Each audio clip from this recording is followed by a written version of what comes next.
and welcome to the Othentik Wellness Podcast, where we discuss all matters wellness. Today we have an interesting topic that we would want to delve into with you. We want to talk about small-scale farming and sustainable community food systems. What does this mean? We will break it down so that we are all on the same page, and I think it's a relevant topic to discuss, especially in this time and day in Kenya.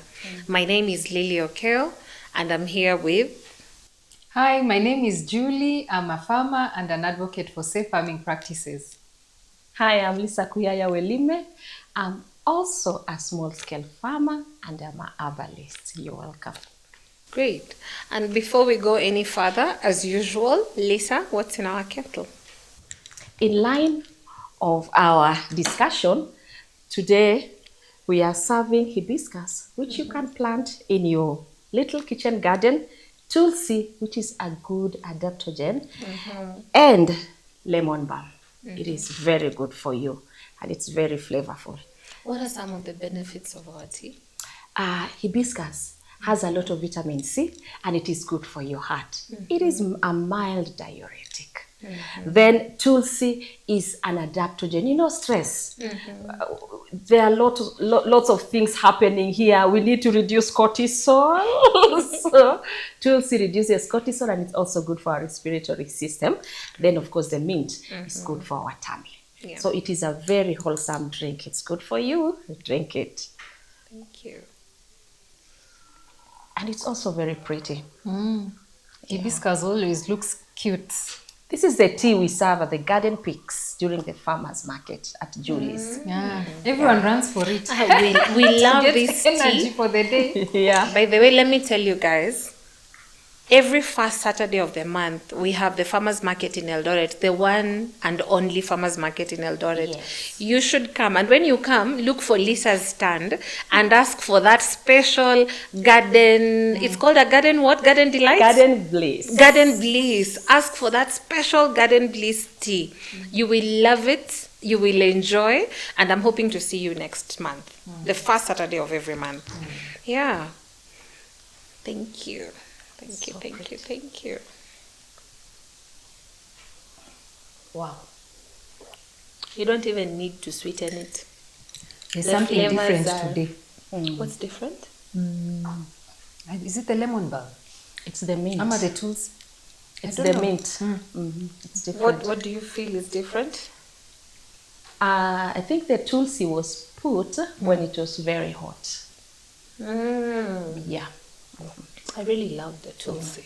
Yeah. Tulsi is Very very good nice. for your respiratory system. Really actually. nice. It is. Yeah, so, Julie, tell us, why is it, I've had this, I don't know how factual it is, but sometimes, even right now, if I want to go buy land somewhere, kakwota, kanusu, kaeka, apakule, it's very rare for me or for us to find large chunks of land, unless you're going really into the indigenous spaces. So a question to you is, why is small-scale farming now more dominant than large-scale farming in Kenya? Well, historically, remember we live in a tropical climate. Yeah. Africa, a lot of our lands are on tropical climates. And Africans, generally, we have been growing our own food. So you'll find each household tries to grow as much of their food as possible. Historically, that is. And so it meant that in the communities, different households had their own space where they grew their food, or they lived in one part of the land, and then different households had portions in a certain in a certain locality. In a certain area where everyone grew their own food. So traditionally, that's how we've just come along to have naturally in our African setup that people have their own small tracts of land. Yeah. Okay. Yeah. And how did we end up, like now, I know some years back you'd hear somebody is farming 100 acres of wheat, 10 acres of carrots. Right now, it's like a point of carrots. How do you think we have ended up here does it have anything to do with how we transition from the colonial system? Does it have to do with the increasing population and availability of land?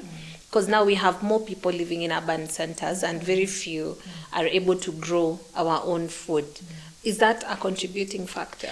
Okay, let's go back to the history and maybe talk a little bit more about how we came here, because different things have happened over the decades.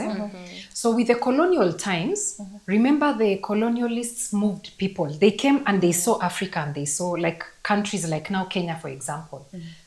They decide these are the White Highlands. This land is so good for agricultural productivity. Of course, with imperialism, they wanted that productivity for themselves. So what do?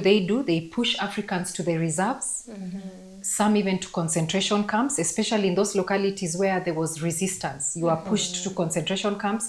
Then the other localities, you're pushed to reserves. And then they set aside the good chunks of land with the arable ones, the very arable lands, the highlands, areas like here, central Kenya, Trans Nzoia, Uasin Gishu, Uko Kericho. So those ones were White Highlands for their own gain, for their own productivity and large-scale farming. Remember when we talked about the Green Revolution? How India and so on. So even here now, it was easy to farm large-scale and then do monocropping, different crops like maybe wheat, maize, tobacco, like that. And then our people were not able to provide for themselves sufficiently.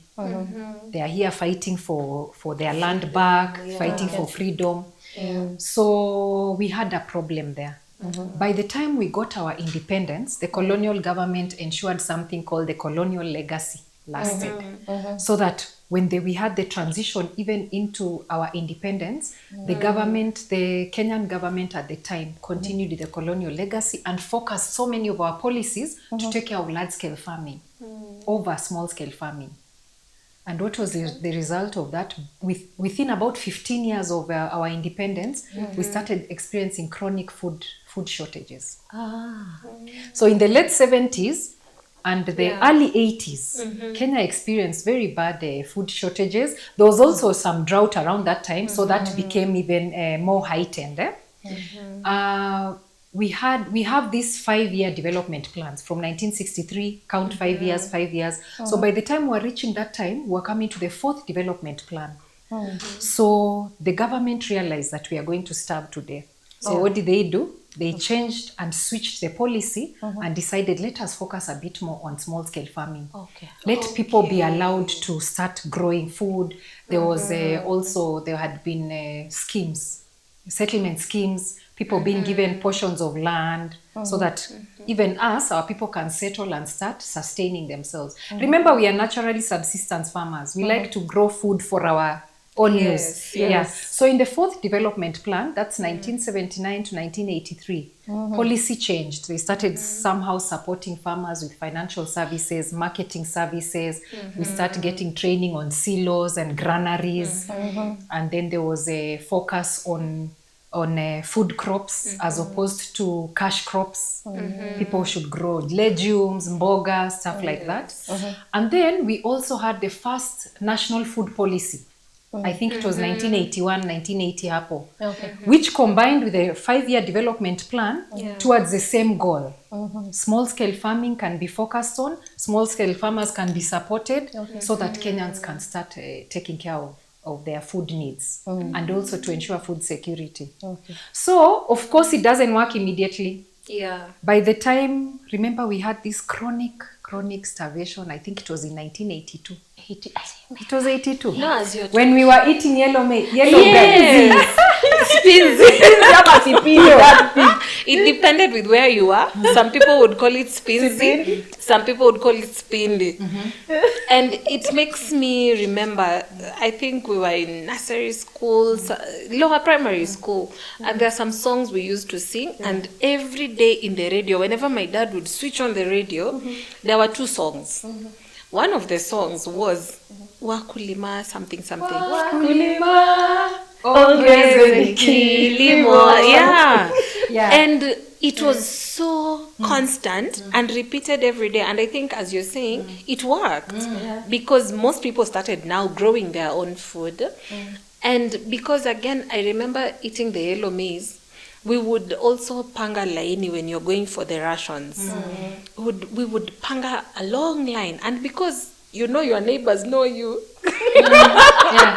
So utapata mama is huko mbele, mtoto ako huko katikati, mwingine ako huko nyuma, so that just to get enough ration. and most families used to do that, so that you get enough to sustain you. Those were food donations. Those were food donations. Yeah. It was such a bad drought season. Like the food wasn't food shortage, and it just makes me wonder what would happen today, because we are getting there. We have too much of the GMOs and very few food that we grow ourselves. What would happen if today every household decided to plant at least one crop?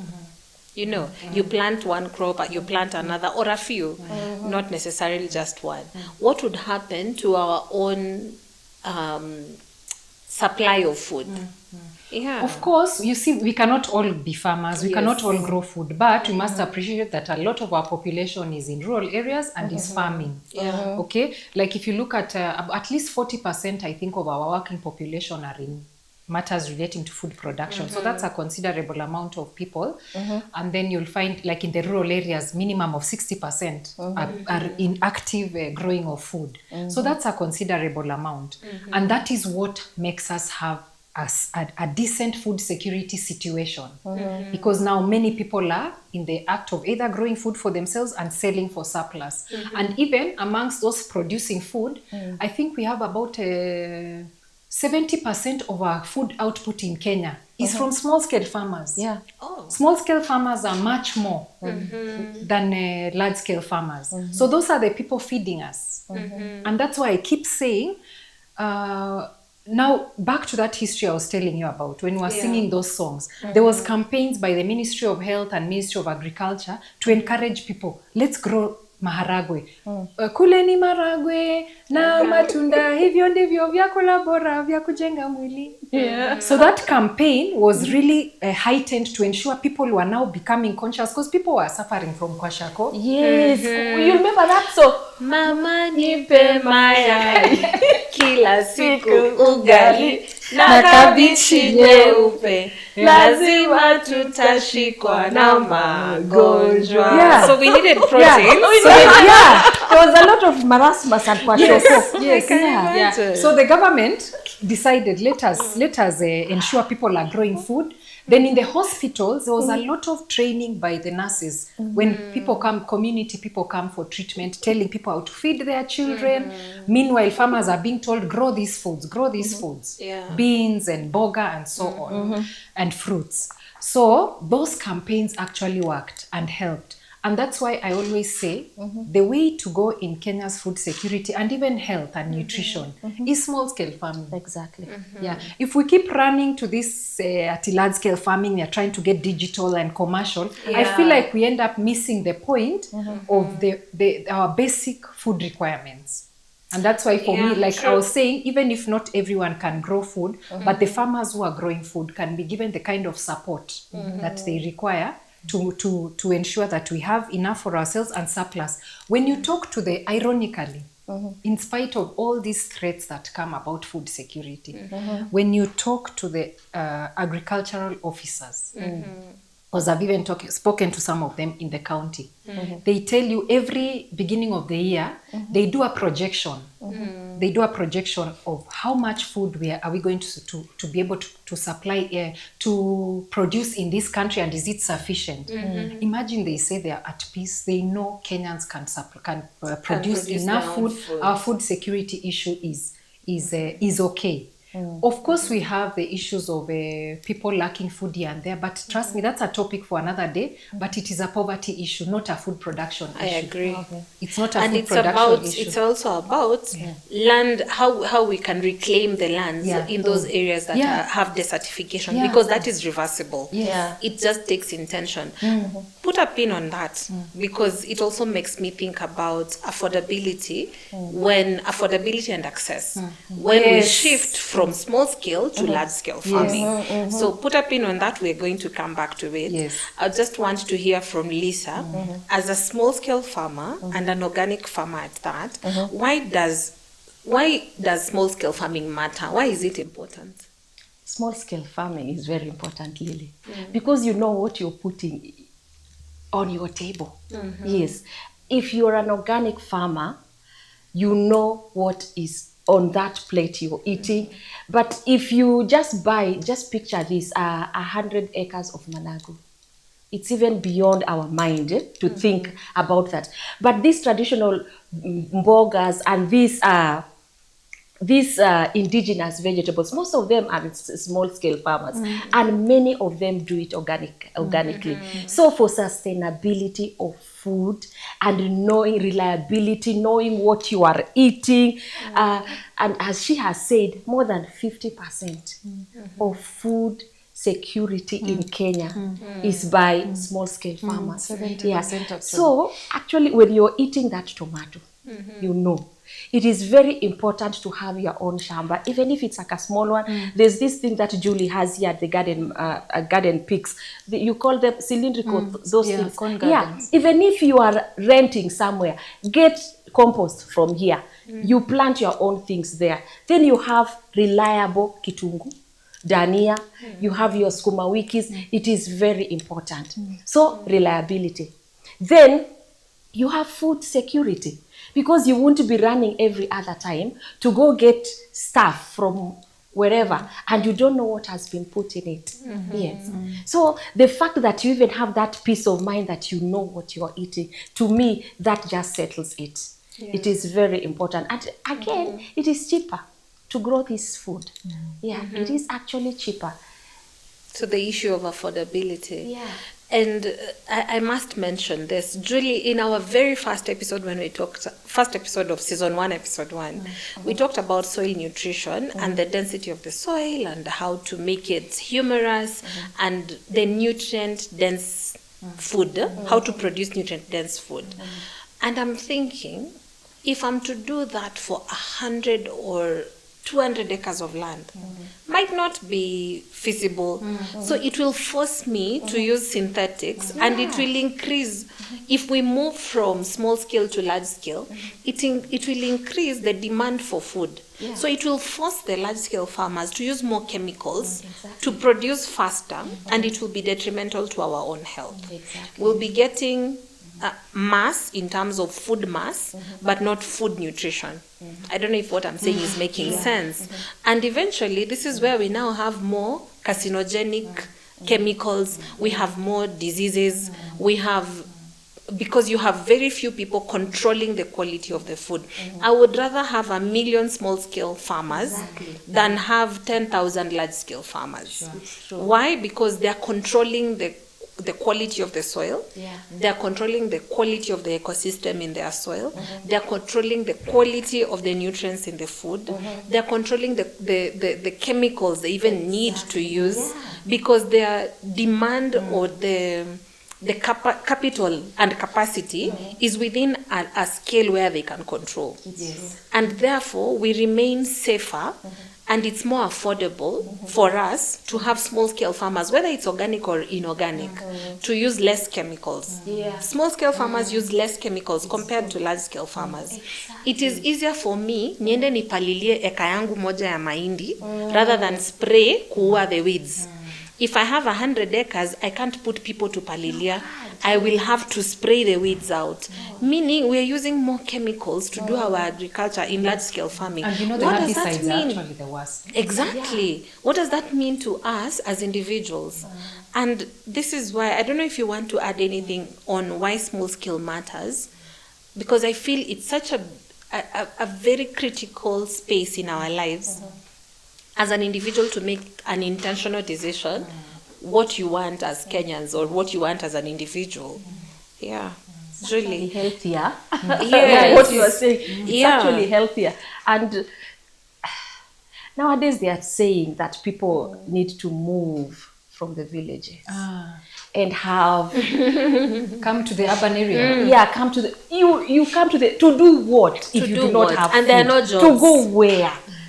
Yeah, the reason I don't agree with that, we have about 6.5, according to the Kenya National Bureau of Statistics, we have about 6.5 million households farming, small-scale farming. Well, other organizations and bodies have differing numbers. There's 4 million, 7 million, but we go with the Kenya National Bureau of Statistics. And where will those people go? We are heavily dependent on land. So you'd expect that our economy works in such a way we should make that space more productive. Yeah. I feel like we've not fully exploited the potential of small-scale farming. Exactly. Because I feel like, for example, one way in which agriculture worked during that period I was talking about was extension service officers. They worked with the community. They were on the ground. They were the ones who were bringing the policies and the messages from the Ministry of Agriculture to the people. farmer, yeah. It was easy to even train on safe farming practices, how to use these chemicals, how to handle them, how to protect ourselves through those extension service officers. Do you remember farm field days? They'd be, leo tunaenda kwa shamba ya fulani, such. So you see there's a lot of accountability, a lot of growth in terms of education and knowledge through those small community food systems. Working with government support through the extension service officers, so that even we can focus even on stuff like, do we need irrigation? What is the requirement of this locality? What do we need more than anything else? So that the support coming from government is heavily, because we need different things. You'll find another locality needs more water than others. Others maybe have the groundwater the water table is closer, so it's easier to get water. Others, they are productive, but the table is a bit far lower. So each community would harness their potential based on what works best for them. Even comparative advantage. What grows best here? Do we grow njugu best and beans and legumes? Here, do we grow mboga best? Do we grow cereals best? Like that. So those components would easily be exploited if we are working with the small communities. Yeah, that's why I keep saying we still haven't exploited it to say it's not working. And that's why, like you're saying, I don't agree in saying that we let us leave the farms for large scale farming. Let us go to the urban areas and look for more productive employment and because my question is, we leave the farms to who? To who are we leaving the farms? We are leaving them to who? Foreigners, big corporate companies, big landowners. And you know, that starts creating a form of slavery again. It does. A form of We're going back to history. You've given us the history. Sorry to Yeah. interrupt you. You've given us the history of how already the colonialists came and put us in zones. So what exactly is different now when you come tell us, come live in the city? Where in the city? Where in the city? Because this person doesn't have a job. This person doesn't have a livelihood. They will come to do odd jobs. Where will they afford to live? Possibly in the slums in the city. And remember, So the quality of life that they are going to have, even from a health perspective, the quality of life that this person is going to have in an urban setting compared to when they were farming. They were farming, they were producing their own food, they were able to sell the surplus, they were able to meet their needs at the farm. And there was the security, they could even access some of these land insurance and loans, farming loans, they could access that with the banks. You've left your asset, you've left everything, you've left your food security. Now you have come to the city where you're supposed to work to earn some income, to be able to afford to buy some food. What quality of food are you buying? Imagine. So in terms of your health, number one, health will be deprioritized. Exactly. I have worked in a community setting for over 10 years. And let me tell you, when money is scarce, when resources are scarce, health become deprioritized. Unless you're critically ill, people don't go to the hospital. So what does that mean to us as a country? Say we are building so many cancer centers lately, even in our region here, we have so many cancer centers coming up.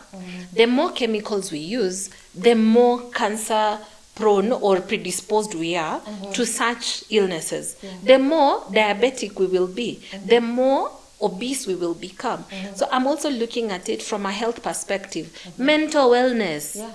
You've lived, you have independence of movement, you have independence to decide what you want to plant on your ground. Now you no longer have that freedom. What does that happen? How does that affect you in terms of your mental wellness? In aging, there's a course I did, it's called gerontology. As you age, there's a certain space where you reach and you start evaluating yourself, your achievement versus your failures.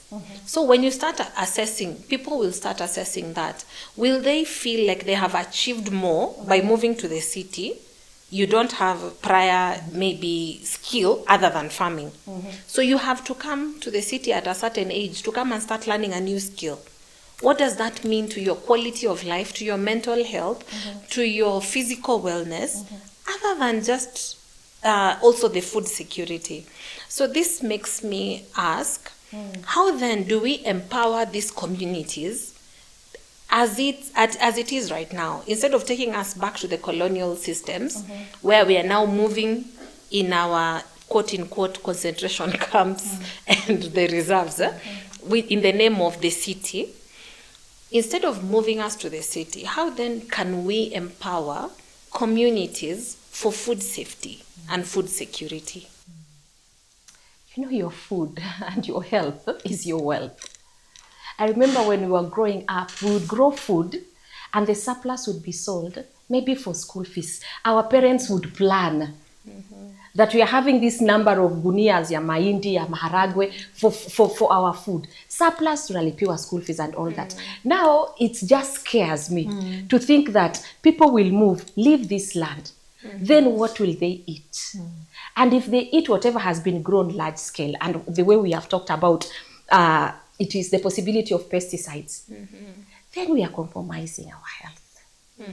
It is very important for people to maintain their land sovereignty.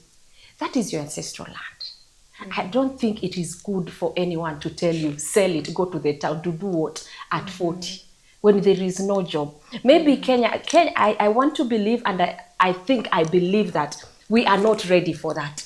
Let us just farm, and touching the ground when farming is happening, it is good for us. It part of our reduces, heritage. yes, it reduces stress. In fact, when you are stressed, you go, you remove your shoes. Barefoot, yeah. You remove your shoes and you connect to the earth. It is important. It is good for you. Have you noticed they're called what? Radicals. Radicals, yeah. Have you ever touched a metallic door or someone unarusha stima? Now in these cities tutakuwa tunakanyaga wapi mchanga? Na hakuna nyasi. Na hakuna nyasi or clean safe nyasi or ground. It is important for us to maintain our land, farm, touch the land, love it. It will bring of its good. Even the Bible says, the earth will accept us and it will bring of its good. We have to take good care of it. We have to treat it well, to treat it right, and it will give us good food. Because when you give it pesticide, it brings out some carcinogenic things. But if you give it natural things, then it nourishes your body. So keep that land. It's important for us and for our life. She has so much passion for She the land. does. I For the love land. the land. She loves land and nature and plants, They're her second babies after Almasi.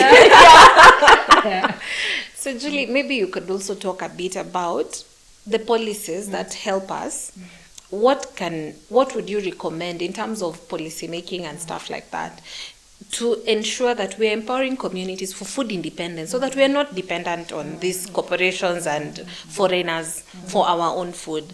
Because I'm imagining that will also take the cost. Remember I told you to put a pin on it. Now we're back, let's unpin it and break it down a bit further. What does it mean for our food independence to leave the village to come and work in the city? Before that, whoever controls your food controls you. Controls your economy. And pin now. Yeah. I also have to mention something. There is the land subdivision issue. It is a problem and a crisis. But when we are saying small-scale farming, what do we mean? Usually we are looking at 1 to about 5 acres of land, but small scale is relative. 10 acres of maize, I would consider it small scale compared to 10 acres of greens. Mboga ya 10 acres hiyo ni large scale, but mind ya 10 acres is small scale. Yeah, so it's really relative, but usually we look at 1 to 5 acres to categorize a small scale farming. But now we have the problem of land subdivision because of our cultural way of dividing land for inheritance and so on, which I feel is a different problem that needs to be resolved uniquely based on the unique problems surrounding it and the way it land loses viability and the commercial productivity and so on. But that is taken care of. If you look at, let me read for you, Article 60 of the Constitution. Article 60 on land, Part 1. Land in Kenya shall be held, used and managed in a manner that is equitable, efficient, productive and sustainable and in accordance with the following principles. So there are different principles on land rights, land access, management, resources and so on.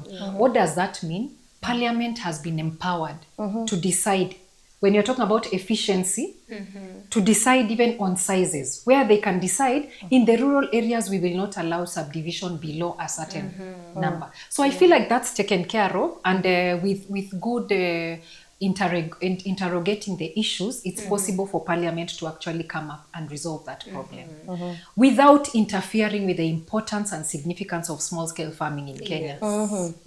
Because I don't see any way we can have sovereignty and sufficiency without allowing small-scale farming, because like I told you, it is tried and tested. We saw starvation in the early 80s, and then we saw what changing of policy did and giving us a good stable place in terms of food production. So why should we reverse it? I feel like we should move forward rather than move backwards. And do it better, exploit the potential, provide, like I keep saying, bring back the extension service officers. Let's talk about irrigation, let's talk about water, let's talk about soil, let's talk about safety, let's talk about our communities, information and knowledge. And then I think we will be able to exploit the potential and ensure we have sustainability in our communities. Because sustainable community food systems is what will ensure kila mtu ako sawa. Exactly. And I agree with what you've just said. In the communities, ensuring each community zone, not basically, you know, in Kenya when you say communities, people take tribes, not tribes. I'm talking about regions in terms of localities. Say in Turkana, what grows best? So that we ensure food security in Turkana. What can we do? In Kitale is not too far from Turkana. Kitale, they farm round the year. So why don't we capitalize on that and produce extra to sustain Kitale and sustain Turkana and sustain have these regional blocks. Exactly. And what can we exchange? How can we trade? This it can create a very nice symbiosis where communities can entitle themselves where they are unable to produce something. Like if fruits don't do well in your area, you can benefit from the neighboring areas that do. All these things just need a nice network and good planning and ensuring good distribution and so on. Like we're enjoying today in the morning, I got to enjoy some drink that had fruits from Kerio Valley, and we're also enjoying mangoes from the Kerio Valley and pawpaws. Amazing that you can also find here at Garden Fix, by the way. So, just looking at access is no longer an issue. Because we have the road networks, and in some rural areas we are still developing that, and it's work in progress. So I feel like it is doable, and we don't need to change. We just need to improve the current systems. I agree with your suggestion also of the policies, like the Parliament could decide in rural areas you can't subdivide further than an acre, for example, as an example, really, because that keeps the farming still viable, and at least you can get work for you. Exactly. So there's still a lot to be done. There's still a lot for us to discuss on this topic, but As we are winding up, what is that one thing that you would wish the viewers would go with at the end of this discussion? Mine is just let us empower our community food systems. That's the way to go. Yeah. Lisa? The Bible says, I have given you, O man, life or death. Choose life. Another one says, my people perish for lack of knowledge. May we choose life and may we be knowledgeable. Asante. You know, for me, somebody said, Christians read the Bible, Muslims read the Quran, and Kenyans, if you're a true Kenyan, you need to have this book. Like Julie. If you're, I saw this somewhere on TikTok. Sorry, I saw this somewhere on TikTok. Yeah.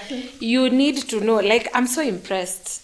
I need to follow in your footsteps. I want a constitution of my own, because if you are a citizen of the kingdom of God, then you will have the Bible, which we know verse per verse. How come I didn't know that Article 60? You know, so just questioning ourselves. Knowledge is power. Knowledge will help you make better decisions for your health, for your wellness, for your well-being. In line with Authentic Wellness mission, we want to provide you with discussions, thought-provoking discussions that will make you choose life, as Lisa has said. This has been interesting. We've been happy to have you join us in this discussion. Remember to like, share, and subscribe to our YouTube channel, and we're looking forward to have you next time. Please share. Share. Hit that share button and share to at least 10 people or 10 groups that you're in. This conversation is important for all of us. Thank you so much for joining us today. See you.